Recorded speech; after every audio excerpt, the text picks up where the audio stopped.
Bonjour, je voudrais tout d'abord remercier les organisateurs pour cette opportunité de participer à cette session sur les cataractes compliquées.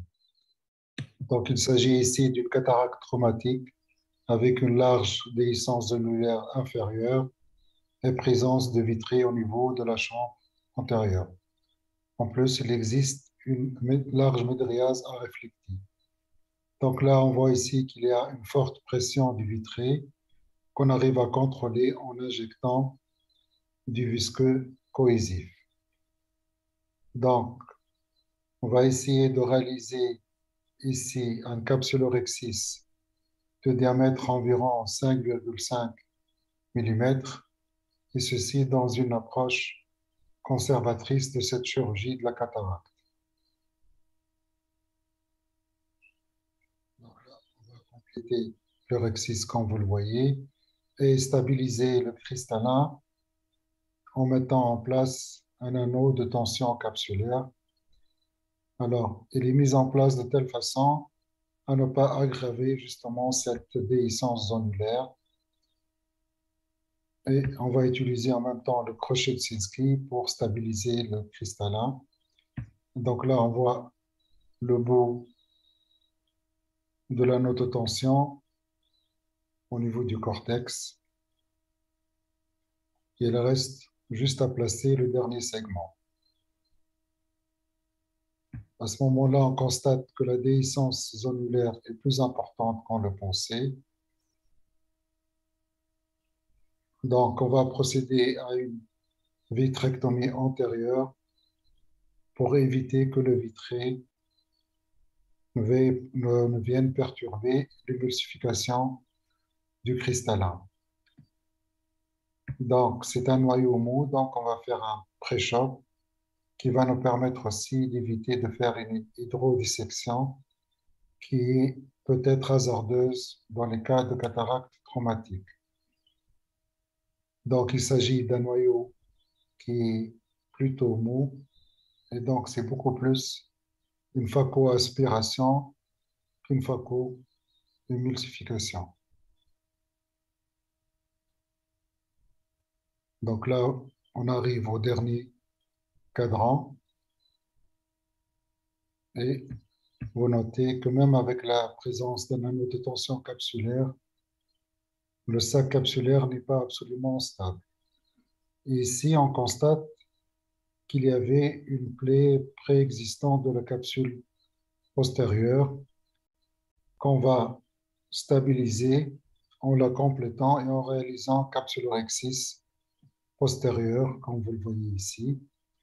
La forme circulaire est beaucoup plus stable que la forme linéaire et en plus, elle va nous permettre de faire une implantation dans le sac. Donc, tout d'abord, on va injecter l'implant au niveau de la chambre antérieure et puis placer successivement les anses dans le sac capsulaire. Alors, les anses sont placées dans l'axe horizontal, ce qui va donner une meilleure stabilité biomécanique. Il faut surtout éviter de les placer dans l'axe vertical. Donc là, on arrive à passer la première anse entre la capsule antérieure et la capsule postérieure. On va faire exactement la même chose pour l'anse opposée. Alors, mettre l'implant dans le sac va permettre une stabilité additionnelle du point de vue mécanique. D'ailleurs, on le constate du fait d'un centrage qui est facile de l'implant, mais qui semble bien stable. Maintenant, on va s'occuper de la médriase. Donc, on va dérouler ici l'iris avec un crochet de Sinski. Après, on va effectuer plusieurs parasynthèses et à travers lesquelles, grâce à une suture de prolène 10-0, on va réaliser un ourlet au niveau de la marge de l'iris. Donc, ceci, c'est des images accélérées. Donc là, vous voyez le principe. Premier passage, deuxième passage. On ressort par la parasynthèse. Après, on remet l'iris en place. On entre de nouveau dans la parasynthèse et on ressort par la parasynthèse opposée. Ceci à la fin. Donc là, il faut tendre très lentement le problème d'I0 de façon à refermer la pupille, comme vous le voyez ici. Et à la fin, on va réaliser le nœud final.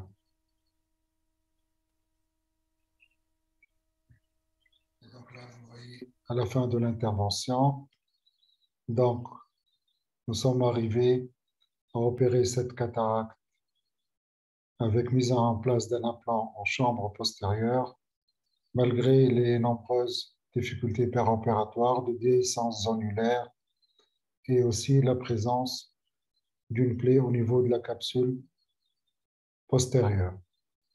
Et enfin, grâce à une suture en ourlet, le problème d'I0 nous a permis aussi de régler le problème de la mydriase aréflectique post-traumatique. Merci pour votre attention.